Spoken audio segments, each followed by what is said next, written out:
Hey, welcome back, everybody, to another episode of Wednesday Wisdom on the Educational AD Podcast. We're going to be right back with this week's Wednesday Wisdom guest, but as always, we're going to give a shout out to our sponsors. Now, remember, these are all companies that I used as an athletic director. They're all great companies. I really recommend that you check them out. So take 3 minutes, listen to our shout outs, then listen to our Wednesday Wisdom guest, and then go and visit these sponsors. I'm telling you, you're going to be glad you did. Here we go.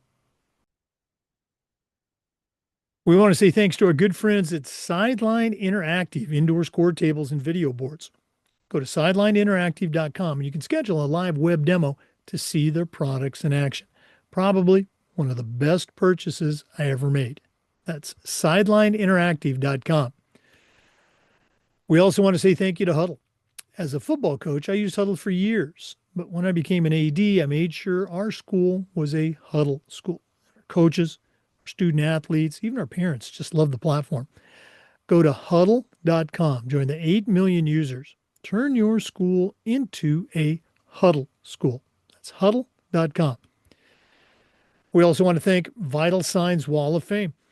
If you're looking for a really cool way to show off your school record boards for all the teams, for all the events, or your school's Hall of Fame, go to their website and take a look at their interactive touchscreen video consoles. You put one of these units in your gym lobby or your main school hallway, it's going to be a magnet for kids, for coaches. How about sponsors? The website is vitalsignswalloffame.com. We want to say thank you to Snap Raise. Have you ever spent weeks and weeks with a fundraiser and then been disappointed in the results? Well, those days are over. Go to snapraise.com. We used it at our school and had tremendous success, and so will you. Go to snapraise.com. Look at all their other great platforms. But if you're looking for a fundraiser, you just found it, and it's Snap Raise. We also want to say thanks to Home Campus.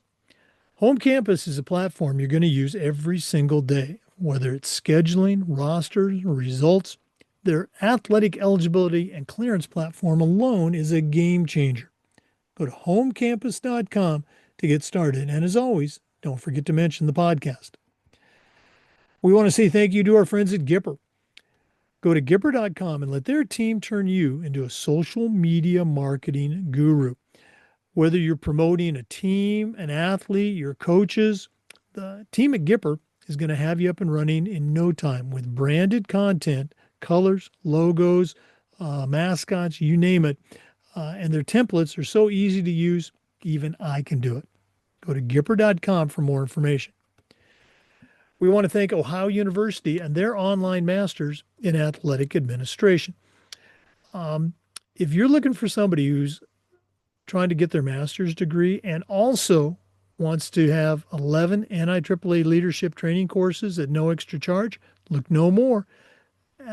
The Athletic Administration Masters at Ohio University is totally online, just 20 months, very affordable. And those NIAAA leadership courses, free, part of the program. Go to Ohio University and get started on your master's in athletic administration. We also want to say thank you to Hometown. Hometown's platform is changing the game with things like digital ticketing, athletic website construction, fee-free fundraising, and a lot more. Whether you're a principal, an athletic director, or a head coach, Hometown is going to show you how to save time, how to raise more money, and how to bring your community together. That's hometown.com. And we want to thank Athletic Surveys by LifeTrack. If you've never used a survey to take the pulse of your student athletes, your coaches, how about your parents? You're really missing out. Go to athleticsurveys.com. They're going to create a custom survey that connects you with all of your stakeholders. It's going to help you take your athletic program from good to great. That's athleticsurveys.com. And as always, don't forget to mention you heard about it on the podcast. Hey, welcome back, everybody, to another episode of Wednesday Wisdom on the Educational AD Podcast. Regular listeners to the podcast are going to recognize the name Jessy Morgan. She was a guest on the podcast. In fact, her toolbox tips are in the just recently published fourth edition of the Athletic Director's Toolbox. If you missed that episode, you need to go back and listen to it. Jessy has an incredible background. First of all, she's the director of athletics at Garrison Forest School, very successful private school. As an athlete, she has, again, an incredible background. She was a high school All-American. She was a Division I All-American. She was a national champion, NCAA national champ as an athlete. Had a successful coaching career, and as I mentioned, now she's the AD at Garrison Forest.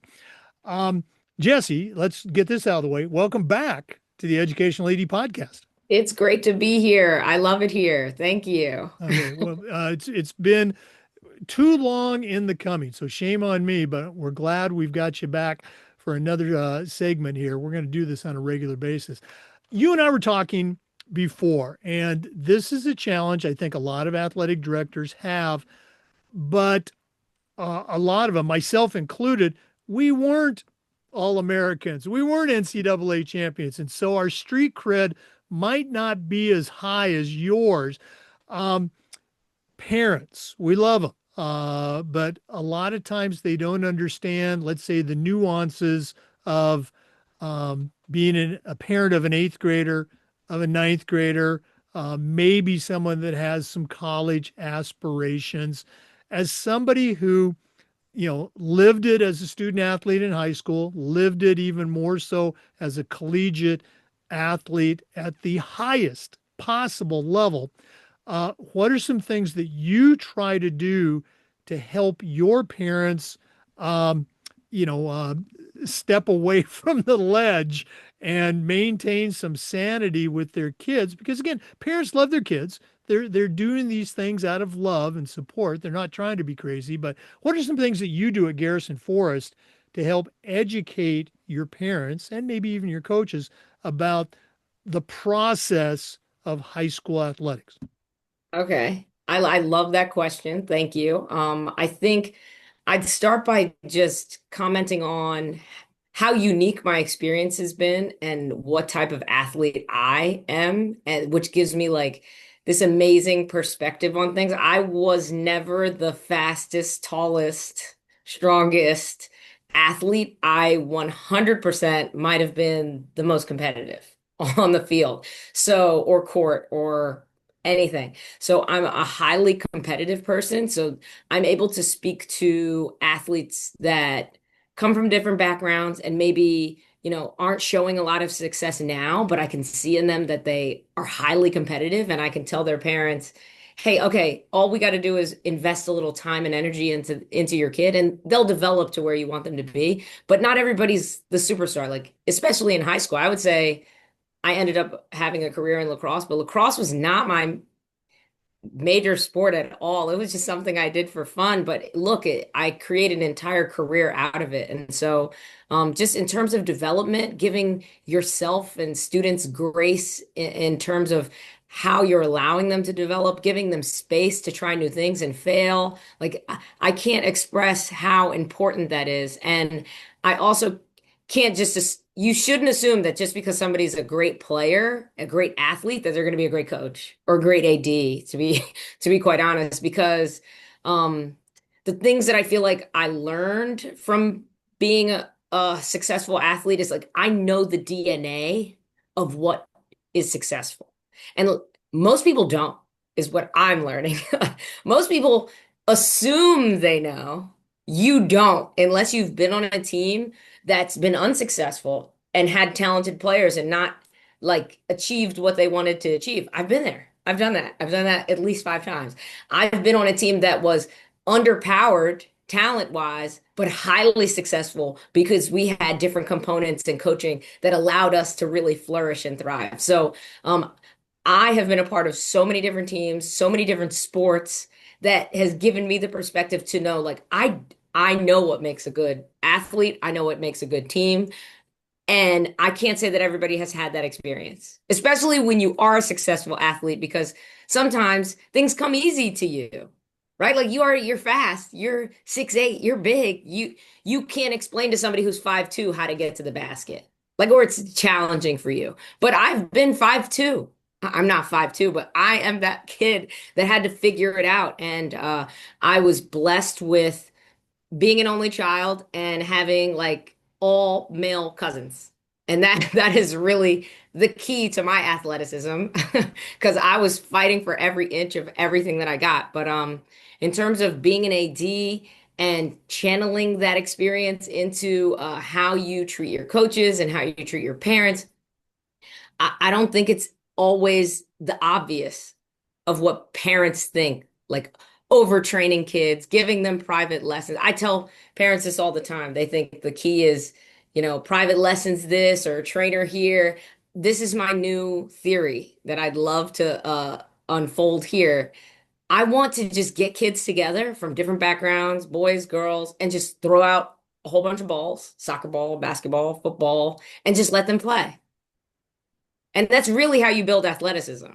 Like competing against peers, against people that are bigger than you, against people that are maybe better at this than you, at different sports. Like you want to be athletic, that's how you do it. And you can't name one like major athlete that didn't grow up that way. Right. Yeah. Well, you bring up so many great points. I was scribbling down the notes. I think the first one that jumped out for me was the athlete, and whether it's an eighth grader or a junior or a senior, they might be incredibly talented, but they don't have that desire, that competitiveness that you possessed that they're going to need at that next level. And sometimes the parents have a hard time understanding that. Well, they're the best player on the team. Well, yeah, they're going to be on a college team, possibly, with Full of 30 best. other best players. Right. Um, and then the other thing that you kind of bookended it, I guess, but all your stuff was great. You talked about kids just getting out and competing as opposed to, private lessons and more drills.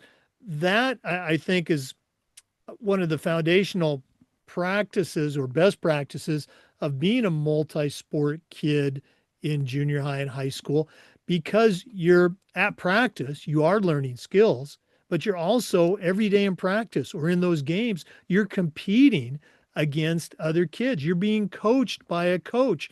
You're always going to have your favorite sport. That's not going to change probably, but by playing those other sports, that's where you develop all those intangibles, the hard work, the grit, the competitiveness, toughness, if you will. I'm not afraid to say toughness. Kids need to be tougher. Oh yeah. Am I hearing you right when you say that? Oh, absolutely. I know that I wouldn't have been half the lacrosse player I was if I hadn't played. I mean, basketball obviously translates very well to that sport, but volleyball was my gem. Like in terms of the things, the little nuances of that game that I was able to incorporate into lacrosse really set me apart. I mean, stance, balance, uh, being like in volleyball, you can't get to the right place. You have to be in the right place. And I learned that. Like I can't always just move myself. I have to be able to anticipate enough, watching the hands swing, watching where the ball's going to be placed and be in the right place. I can't like move there. The ball's going to come too quickly. So in lacrosse, I took that skill and I used it and I put myself in the right place, which gave me tons of advantages over people that really were just reacting constantly to the ball. So I know and it's so sad that like club sports and things are really hindering everybody's development, but there's something we can do. There has to be something we can do to save athleticism. Boy, that's a whole nother episode. We're gonna have to put that on the calendar. But yes, you're absolutely right. Um, Kind of going back to the parents. Again, I think I'm probably three generations older than you. When I was in high school, I think the majority of my peers, their parents had played when they were in high school. I don't think that is quite as common with this current generation of kids. There's more and more, the kids are playing the sports, but their parents didn't. And so they come to the table, and you see this as an AD, with just no knowledge about what their kid is going through, the good and the challenging, and that they're ill-equipped to handle some of these challenges. Am I wrong in that statement? Oh no. It's amazing what some people say to me. It's like, I'll have a parent here, especially at the more affluent schools. I'm just going to say this, like people are used to being correct or running things or commanding the boardroom. Like that's what you do in your regular job. And then, I'll get people that have opinions of certain things. And I love different opinions. So I don't want people to hesitate in doing that, but people will talk to me as the subject matter expert and then question some of my decisions at times. And it'll be like directly lacrosse related. Like let's just take lacrosse like a theory or a system or whatever. And it's like you are an accountant. You spend all 8 hours a day crunching numbers, but you're going to come out here and tell me that this isn't working. I don't understand because I would never go to your accounting firm and assume that I knew how to shift anything. But you're going to come, like the hours that you spent accounting are the same hours I've spent in this game, like in the trenches of this game, developing theories, practicing things, time-tested methods. Like I don't understand how people come, not that somebody can't be wrong, but it's really the audacity of it is really wild. It's really wild. No, and again, you see me smiling here because I've had those same conversations. Really not conversation. I've listened to people that have done that very same thing, and I'm smiling, I'm nodding, I'm taking notes. Yes, Thank you for coming in. Thank you for sharing. But I'm just thinking to appreciate it. myself, oh my goodness. Um, for your coaches, they will sometimes hear these things before they end up on your desk. What are some things that you've done? I'll let you out of here on this one. What are some Mm. things that you've done as the coach of coaches? We're just talking about coach and parents.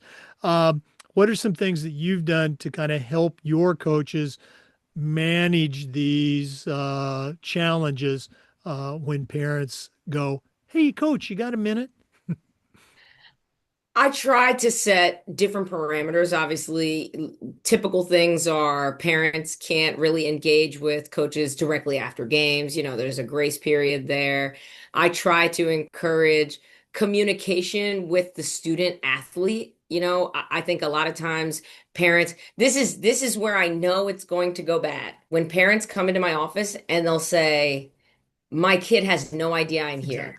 Exactly. That is the number one indicator that you don't know what you're talking about. Or like there's a disconnect to your kid. So I try to advise parents, like, no, like I have nothing to hide here. You need to talk to her and you need her to really explain the situation because you're really getting like half of the story. And I guarantee if you sit down and spend time talking to them, it could be a little bit different. And if it's not, still come in. I'd love to talk to you. But unless you're out at practice every day, you really cannot weigh in on what's occurring, playing time or strategy and I tell my coaches the same thing. I'm not at practice every day. Like you are the professional. You have to tell me how best to handle this situation. Like if the player doesn't deserve to play, I'll back you up on that.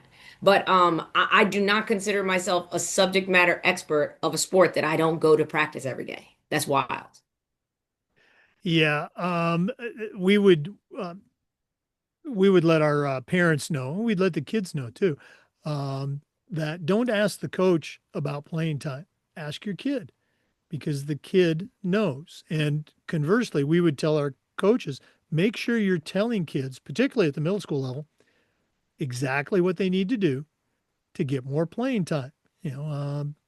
sixth grade basketball player, Billy, you got to stop traveling, catch that ball, jump stop, pivot. Right. When you stop traveling, I can put you in the game more. Let them know what they need to do to get better. So when the parent asks them, they can say, well, hey, coach says I need to work on this. So, Yeah, that's huge. You're right. Communication is super key in coaches conveying to students the things that they need to do to improve. So that's also important. well, a couple quick questions, and then I think I said I'd let you go 2 points ago. Uh, as we're making this transition from fall sports into winter sports, on this idea of communication, do you have preseason coaching meetings by season? Do you do it by sport? Do you leave that up to the coach? What are some ways that you try to, make sure communication is occurring and not just a theoretical premise? Right. The fall is such a heavy lift. I mean, I question my life every fall. So I actually try to have all sports come in the fall and cover as much as I can. And then the rest of the year, I will also have a winter meeting where winter coaches are expected to attend. And then we'll have another one in the spring. But we have a lot of returning coaches where it's not, things change every year. So then there's individual meetings. There's constant. I tell you that I talk to each coach at least once a day, every day, 7 days a week. Like easily. That's that's easy. In the winter, that is absolutely happening from squash to basketball. We are like just conversing all throughout the day about different things, social media, games, camps, everything. So just constant communication. Like I leave that open to at least my head coaches for sure.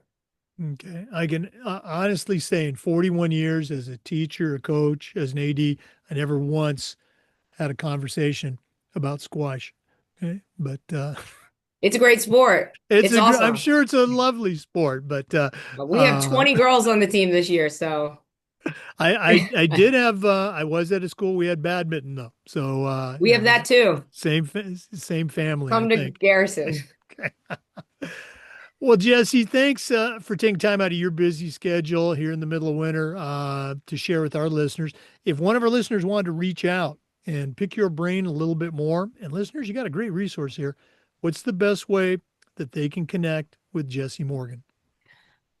They can email me, even though I get a million emails every day, but Jessy, Jessy Morgan at gfs.org. Or I have Instagram. My like lacrosse one is JMOLAX. So JMOLAX. Okay. Try that too. I am a follower of JMO Lax. Oh, good. I need to do Uh, more. I know. Don't tell me. Well, Jesse, thanks again for sharing. All the best moving forward. Hopefully, we're going to get you down here in Florida for either our state conference or maybe even the national conference. Tell your head of school to send you to Tampa next month Tell for them. the national AD conference. I know. I need to do that. Okay. And if there's anything we can ever do, please don't hesitate to reach out. Thanks. I appreciate it. Hey, for our listeners, we appreciate you. And just a reminder that we upload the Zoom recordings of every interview to the Educational AD Podcast YouTube channel. We do Wednesday Wisdom just about every week and just about every day. We try to share stories and best practices from the world of athletics. So please come back and join us again on the next episode of Wednesday Wisdom on the Educational AD Podcast. We'll see you next time. Before we go, of course, we want to give a shout out to every one of our great sponsors. Remember, these are companies that I used as an AD. They're all great companies. You should be using them too. Let's say thanks to Hometown. Go to hometown.com. I want to thank Ohio University and their online masters in athletic administration. That's go to Ohio University. Home Campus. It's a platform you're going to use every day. Go to homecampus.com. Sideline Interactive, indoor score tables and video boards. You'll find them at sidelineinteractive.com. Athletic Surveys by Lifetrack. Go to athleticsurveys.com. Huddle, you'll find them at huddle.com. Snap Raise, if you're looking for a fundraiser, you just found it. It's Snap Raise. Snapraise.com. Vital Signs Wall of Fame. Check out their touchscreen video boards at vitalsignswalloffame.com. And Gipper. start creating world-class social media graphics, go to Gipper.com. Thanks as always for listening. We'll see you next time on the Educational AD Podcast.